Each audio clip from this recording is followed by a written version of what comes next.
നമുക്ക് പലപ്പോഴായിട്ട് നമുക്ക് സംശയം വരും. എന്താണ് ആ സംശയം? അതായത് 25 കൊല്ലമുള്ള സുഹൃത്ത് ബന്ധം, അല്ലെങ്കിൽ 25 കൊല്ലമുള്ള ഭാര്യ ഭർത്താവിൻ്റെ ബന്ധം, അല്ലെങ്കിൽ അച്ഛനും അമ്മയുമായിട്ടുള്ള ബന്ധം. നമ്മൾ ഒരുപാട് കാര്യങ്ങൾ മറ്റുള്ളവർക്ക് വേണ്ടി ചെയ്തു കൊടുത്തിട്ട് എന്തുകൊണ്ട് അവരിൽ നിന്ന് ഇങ്ങനൊരു റെസ്പോൺസ്, അല്ലെങ്കിൽ എന്തുകൊണ്ട് അവർ എന്നെ അറിയുന്നില്ല എന്നുള്ള കുറേ കാര്യങ്ങൾ നമ്മളെ ജീവിതത്തിൽ പലപ്പോഴായിട്ട് സംഭവിച്ചിട്ടുണ്ടാകും. ഇതിന് കാരണം എന്താ വെച്ചാൽ, നമ്മൾ നമ്മളോട് സത്യസന്ധമായിട്ടുള്ള ഒരവസ്ഥയിലല്ല ഈ പറയുന്ന സമയങ്ങളിലൊന്നും നമ്മളെ ശരീരത്തിനെ കൊണ്ടുപോയത്, അല്ലെങ്കിൽ ഞാൻ എന്നെ കൊണ്ടുപോയത്. ആ ഞാനുമായിട്ടുള്ള ബന്ധം പ്രോപ്പർ അല്ലായിരുന്നു. അതുകൊണ്ട് തന്നെ ഇത് പല പീസുകളായിട്ടാണുള്ളത്. മനസ്സിലായ, പല കഷ്ണങ്ങളായിട്ട്.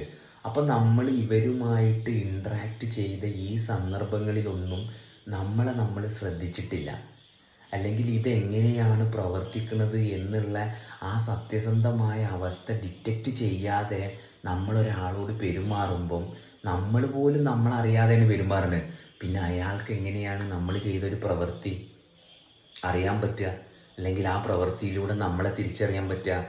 ഞാൻ എന്താണെന്ന് ഞാനുമായിട്ടുള്ള ബന്ധത്തിൽ എനിക്കറിയാൻ സാധിക്കുമ്പോഴേ നമ്മൾ എന്താണ് ചെയ്തുകൊണ്ടിരിക്കുന്നത് എന്നുള്ളതിൻ്റെ ക്ലാരിറ്റി കിട്ടുള്ളൂ. അപ്പം മാത്രമേ അവിടെ ബന്ധങ്ങളുള്ളൂ. മറ്റത് വെറും സമയത്തിൻ്റെ ഇടയിൽ ചില ആവശ്യങ്ങൾക്ക് വേണ്ടിയിട്ട് ചില രീതിയിൽ സന്തോഷിക്കാനോ അല്ലെങ്കിൽ മറ്റ് ചില ആവശ്യങ്ങൾക്ക് വേണ്ടിയിട്ട് മാത്രം നമ്മളായിട്ടുണ്ടാക്കിയ ബന്ധമാണ്. അതൊരിക്കലും നിലനിൽക്കാൻ പോണില്ല. അപ്പം നമുക്ക് ജീവിതത്തിൽ അങ്ങനെയുള്ള അവസരങ്ങൾ, അങ്ങനെയുള്ള പ്രശ്നങ്ങൾ ഇല്ലാതിരിക്കണമെങ്കിൽ നമ്മളോട് സത്യസന്ധമായിട്ട്, അവിടെ നമ്മൾ ആരെയും ഒന്നും പറഞ്ഞ് മനസ്സിലാക്കാൻ പോണ്ട, ആരെയും നമ്മളിലേക്ക് വലിച്ചിഴക്കാൻ നോക്കണ്ട, അവർക്ക് വേണ്ടിയിട്ട് ഒന്നും ചെയ്തു കൊടുക്കുകയും വേണ്ട. നമ്മൾ നമ്മളായിട്ട് നിന്നാൽ മതി. ആ ബന്ധം എന്നുണ്ടാവും അവിടെ. അല്ലാതുള്ള എല്ലാ ബന്ധവും വെറും ഫേക്കാണ്, വർക്ക് ചെയ്യാൻ പോണില്ല, നമ്മളെ രോഗിയാക്കും, അല്ലെങ്കിൽ നിരന്തരം നമ്മളെ സങ്കടത്തിലേക്കും വിഷമത്തിലേക്കും ആ ബന്ധനത്തിലൂടെ കൊണ്ടുപോകും.